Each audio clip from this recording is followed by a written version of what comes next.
એટલા જ માટે લગભગ 93 થી સફળ રીતે નેતૃત્વ કરી રહ્યા છે અને સમય પણ ઘણો થયો છે.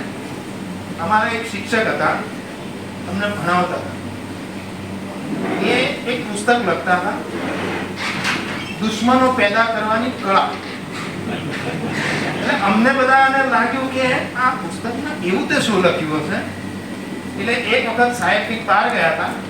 અમે છાના માના એમનું જે ટેબલમાં જે ફાઇલ હતી લખેલી એ કાઢી તો એમાં પહેલું જ કારણ લખેલું દુશ્મન પેદા કરવાનું, કે ભૂખ લાગી હોય તો ભાષણ કરવું.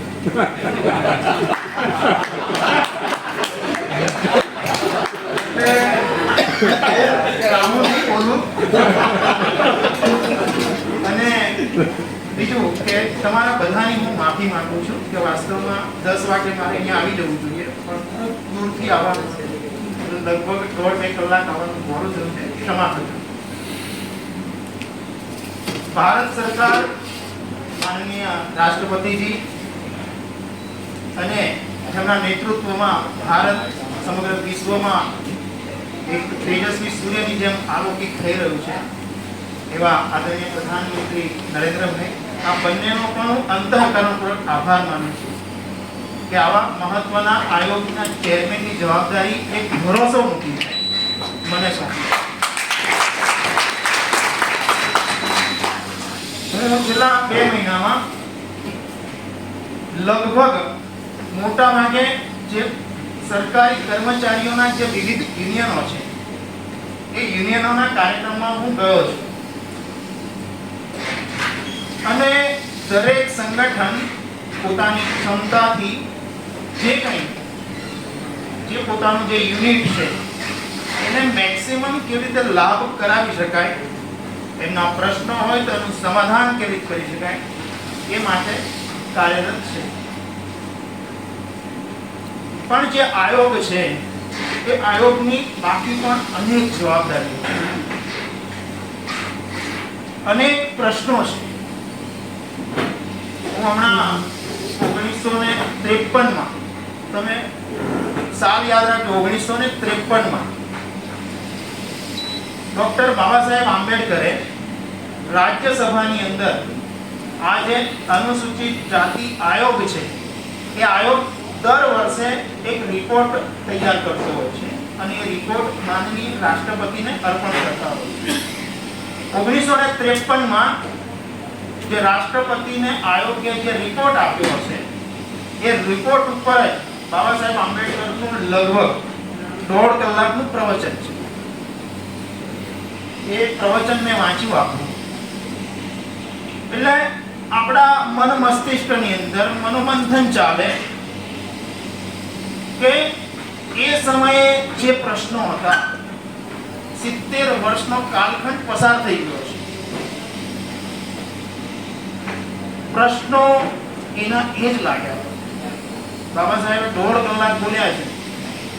એમાં સમાજની અંદર જે કંઈ ચાલતું હશે એને લઈને બોલ્યા છે, સરકારી અધિકારીઓ કર્મચારીઓના જે પ્રશ્નો હશે એના વિશે બાબા સાહેબ બોલ્યા છે અને શિક્ષણને લઈને બોલ્યા છે. પણ લગભગ આપણને એવું લાગે કે પરિસ્થિતિમાં કાંઈ સુધારો ના થયો હોય એવું લાગે. એવું પણ નથી કે પરિસ્થિતિ સુધરી નથી. અનુસૂચિત જાતિ સમાજ છે એ શિક્ષિત પણ બન્યો છે, આર્થિક રીતે સમૃદ્ધ પણ બન્યો છે અને ઉજળો પણ બન્યો છે. આ આયોગની અંદર મેં જોયું તો 3 રીતે આયોગે કામ કરવાનું છે. બાકી તો બધી વાત કરી છે, ઘણી બધી વાતો કરી છે, પણ મારો મહત્વનો જે ફોકસ છે એ ફોકસ એ છે કે અમે જોયું કે લગભગ 18,000 જેટલા કેસ પેન્ડિંગ છે. એ 18,000 ની અંદર લગભગ 9,000 જેટલા પ્રશ્નો એ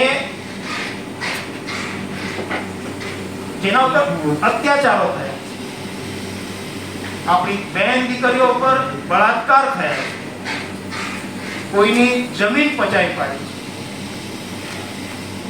કોઈની હત્યા થઈ છે, કોઈને મારવામાં આવ્યો છે, એટ્રોસિટી થઈ છે, આવા કેસો લગભગ 9000 કરતા વધારે છે.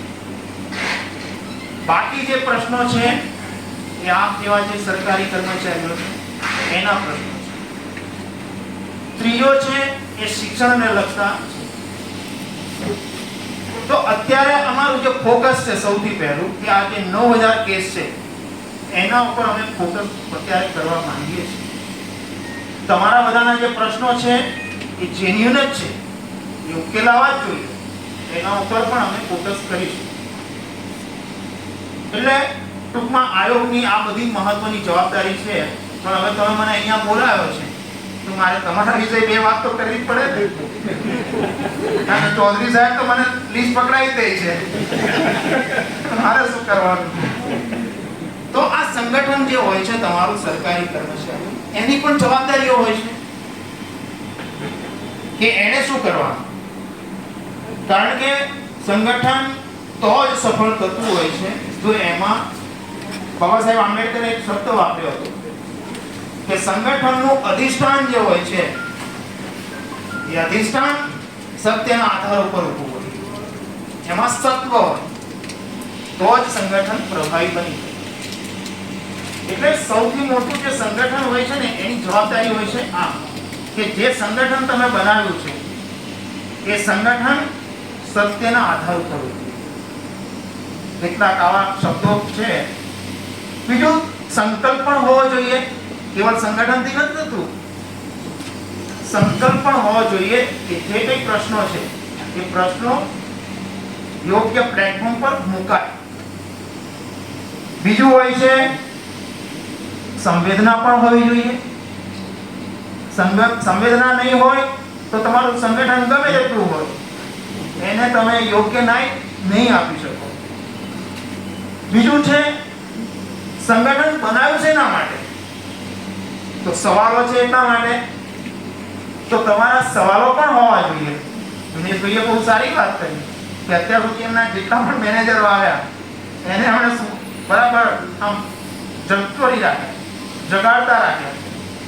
તો સવાલો પણ મહત્વના છે અને સવાલો હોય તો સાથે સાથે સમાધાન થવું જોઈએ, એ પણ એટલું જ મહત્વનું છે.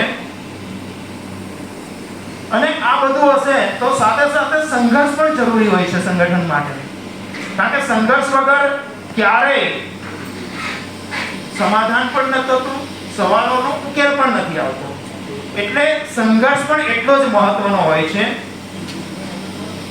બીજું આ બધું જ હોય સંગઠનની અંદર, પણ જો સમન્વય નહીં હોય તો અમને ખબર છે કે આપણા અનુસૂચિત જાતિના સંગઠનો અંદર જ ઝઘડતા હોય છે. તમે જ્યારે અંદર જ ઝઘડતા હોય, અંદર જ તમારા મતભેદો હોય તો તમે પ્રશ્નોનો ઉકેલ કેવી રીતે લાવશો? તો સમન્વય પણ એટલો જ જરૂરી છે. સમન્વયની સાથે સાથે સહકારની ભાવના પણ એટલી જ મહત્વની છે. કારણ કે દૈયા સાહેબ સાથે તમે સહકાર નહીં રાખો તો પ્રશ્નનો ઉકેલ નહીં આવે, કેવળ સંઘર્ષથી. એટલે સહકાર પણ એટલો જ મહત્વનો છે. સાથે સાથે સેવા ભાવ પણ જરૂરી છે. કારણ કે આપણે, તમે સરકારી અધિકારીઓ છો, પરંતુ જો સેવાનો ભાવ નહીં હોય, સમાજ તરફ જોવાની તમારો દ્રષ્ટિકોણ નહીં હોય તો આ તમે ગમે તેટલી સમાજની વાત કરો એનો કોઈ મતલબ નથી. એટલે સેવા ભાવ પણ મહત્વનો છે. અને છેલ્લો છે અને એ છે સુચિતા. તમારું સંગઠન એ પ્રકારનું હોવું જોઈએ કે કોઈ તમારા પર આંગળી ઊંચી, અને તો જ સંગઠન પ્રભાવી બનતું હોય છે. તો તમારું સંગઠન છે પ્રાદેશિક સ્તર ઉપર હોય, રાષ્ટ્રીય સ્તર ઉપર હોય, સંગઠનને એની ધાર છે એ ધાર એકદમ ધારદાર હોવી જોઈએ, અને તો જ સંગઠન પ્રભાવી બનશે. તમારા પ્રશ્નોનો યોગ્ય માત્રામાં ઉકેલ પણ આવશે. અને આ જે અનુસૂચિત જાતિ આયોગ છે એના હું ચેરમેન ભલે રહો, પણ આપણા સૌનું છે આયોગ. તમારા દ્વાર હંમેશા આયોગના દ્વાર ખુલ્લા છે. આવો, વેલકમ.